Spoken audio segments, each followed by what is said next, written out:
గుడివాడ బరిలో దేవినేని అవినాష్ తోడ్కొట్టారు. నామినేషన్ కార్యక్రమాన్ని అత్యంత అట్టహాసంగా నిర్వహించి వైసీపీ అభ్యర్థి సిట్టింగ్ ఎమ్మెల్యే కొడాలి నానికి అంత తేలిక కాదన్న సంకేతాలను బలంగా పంపారు. బుధవారం కొడాలి నాని నామినేషన్ వేశారు. కానీ అంత గొప్పగా జనసేకరణ జరపలేకపోయారు. దేవినేని అవినాష్ మాత్రం తన సత్తా చాటారు. గుడివాడకు నాన్ లోకల్ అయినప్పటికీ అవినాష్ చాలా త్వరగా నియోజకవర్గంలో పాతుకుపోయారు.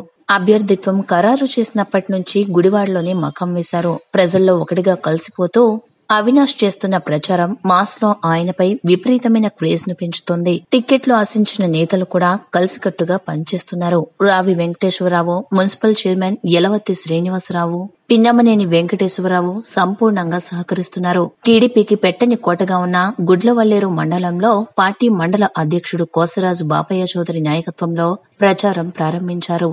నందివాడ మండలంలోని జనార్దనపురంలో గత ఎన్నికల్లో వైసీపీలో ఉన్న టీడీపీ మండల పార్టీ మాజీ అధ్యక్షుడు మలిరెడ్డి ప్రభాకర్ రెడ్డి టీడీపీలో చేరడంతో రాజకీయాల్లో మార్పు వచ్చింది. మరోవైపు కొడాలి నాని వైసీపీకి పట్టు ఉన్న నందివాడ మండలం నుంచి ప్రచారానికి శ్రీకారం చుట్టారు. బుధవారం నామినేషన్ దాఖలు చేసిన ఆయన వైసీపీకి ఎస్సీ సామాజిక వర్గాల్లో ఉన్న ఓటు బ్యాంకును కాపాడుకునే దిశగా పాములు కదుపుతున్నారు. గుడివాడ పట్టణంలో వైసీపీ నాయకులు ప్రచారం నిర్వహిస్తున్నారు. టీడీపీకి బలమైన గుడ్లవల్లేరు మండలంలో ఎమ్మెల్యే నాని వ్యూహాలు పారడం లేదు. టీడీపీలోని విభేదాలను సొమ్ము చేసుకుందామని ఆశించిన అవినాష్ రాకతో వాటికి బ్రేక్ పడింది. దాదాపు అన్ని మండలాల్లో పాత కేడర్ను టీడీపీ తన వైపు తిప్పుకోగలిగింది. 15 ఏళ్లుగా కొడాలి నాని ఎమ్మెల్యేగా ఉన్నారు. ఆయన ప్రజలకు అందుబాటులో ఉండడం తక్కువ. కనీసం ఫోన్లకు కూడా అందుబాటులో ఉండారన్న ప్రచారం ఉంది.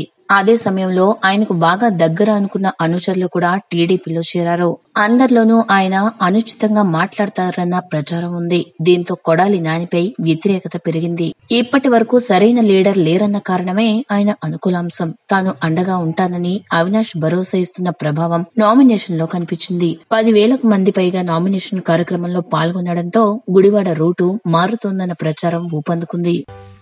ఈ వీడియో కనుక మీకు నచ్చినట్లయితే లైక్ చేయండి, మీ ఫ్రెండ్స్ కి షేర్ చేయండి. ఇలాంటి మరిన్ని ఇంట్రెస్టింగ్ వీడియోస్ కోసం మా ఛానల్ ని సబ్స్క్రైబ్ చేసుకోండి.